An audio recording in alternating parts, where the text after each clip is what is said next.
everybody, this is Alchemist 2 and I'm back again with another play review. Now I recently saw Eugene O'Neill's Ah Wilderness, and despite the title itself, it really isn't, well, it's about a wilderness of another kind, not the wilderness of the woods or anything like that. It's more about tensions within a family during the latter part of the Victorian era in 1906, during July 4th and July 5th. And then the romantic tensions that Richard has with, hold on, I need to find a character name, Muriel. And, of course, you don't really get to see Muriel until the very last act, when he's waiting on the beach for her. But there is a good lot of lessons to be learned from this play.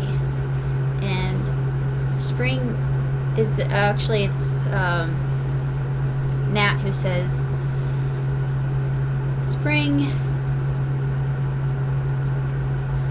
spring of love, or the spring of life, isn't really all that it's cracked up to be. Now autumn also has its beauty, and as does winter, so long as you're together with the right person. And that part, I actually thought, yes, that's true. That's absolutely true. And there are a lot of references to George Bernard Shaw and some other playwrights that the Rubaiyat, and I was trying to think. I think Keats was mentioned. No, it wasn't Keats. It was another writer who was considered probably rather radical and iconoclastic for the time. And Richard was the one who kept his nose in a book all the time, and he was being rebellious in that way, and he was trying to figure out who he was, and he was going through a period of time of growth,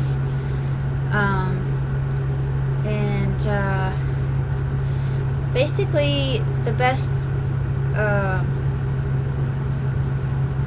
depiction or explanation of the play itself is in the playbill, which I'm holding, and it says, Ah Wilderness is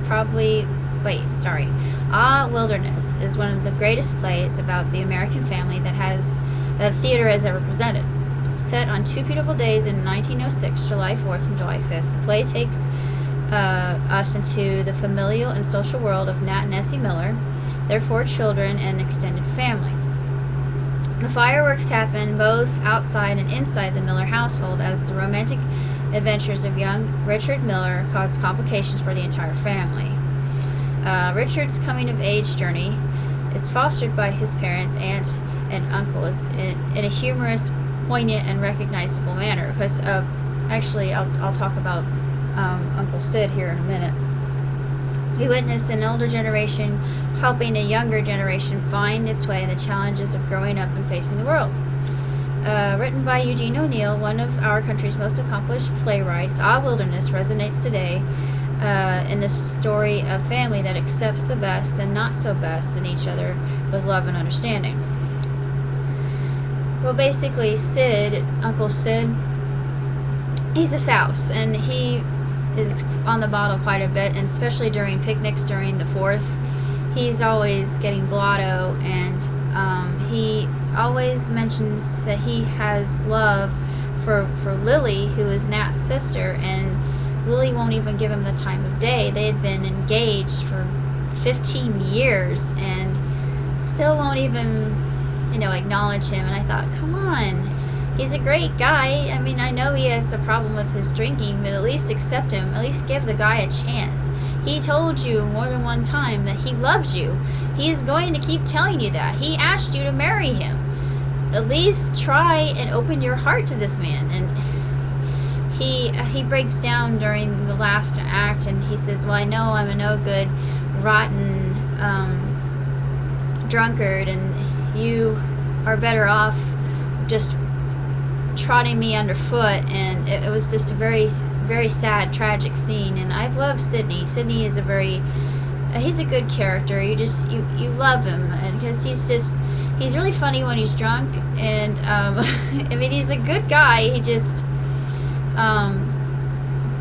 acts like he can't keep his mouth shut when he's drunk, and I really felt a lot of sympathy toward him, because he was a very fallible character, and you only wanted the best for him. And of course, Richard was the typical rebellious son, the hellion, and Muriel was overprotected by her father, David Macomber, who comes off as a very ominous character. He just appears in the first act, and Nat gives him hell about everything, and just says that, you know, you're such a tightly knit person. You have absolutely no room for humor in your life. And actually, he doesn't. He's so stoic and sterile, and he actually looks like a mortician, which I think that was intentional. It's just a drab personality, no life in him at all. And you can tell that the characters, when they change to different clothes, they have more of vibrancy in them, and it's an interesting transition, and it's very funny. I didn't like this so much as Comedy of Errors, because as far as I'm concerned, Comedy of Errors was absolutely hysterical, and I just couldn't stop laughing. This was a mixture of everything, and it was very good. I still give it 4 stars and 2 thumbs way up. And this is the last play that the Bloomington Theater will be putting on, the IU Theater will be performing, and I don't know if this was the final performance for this year, but if it is, I hope that you get to see it, because it is a very good play, and it's still very controversial, but the lines are so funny, and it's very thought-provoking, and I really enjoyed that, and this is how different it was. And I'm hopeful that I am able to see some more plays this coming year. I mean, the next season, next year. So I will have more to look forward to. But I think that Our Wilderness was just it was a really great play and very enjoyable. And I even got a little bit emotional seeing it, because there was a scene in it that I thought was very touching, and just made me think quite a bit as far as relationships are concerned. And I would be happy enough to be in a relationship like that, and I know one day I will have that. I just have to be patient. And it's the